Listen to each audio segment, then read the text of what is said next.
Nung kasagsagan po kasi ng Tokhang noong 2016 at hanggang 2017 po, mismo po doon sa kung saan binaril yung asawa ko, marami po yung namatay doon, pinatay doon ng riding in Marami po ang tandem. pinatay. Opo, kakilala ko po yung iba, kapitbahay ko po yung Ilan iba. po ang pinatay doon sa pagkakaalam ninyo? Nasa more or less po 5 doon sa lugar po na yon, doon sa kanto ng Langit Road. Lahat po yon ay sila may nasa listahan ng drug list ng kapulisan.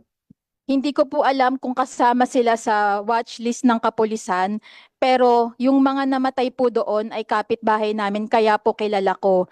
Noong 2016 nga po, na may mga namatay doon sa lugar namin, mismo kami pa po ng asawa ko yung dumadalaw kasi kumpare po namin kapitbahay. Ano ang trabaho ng asawa niyo?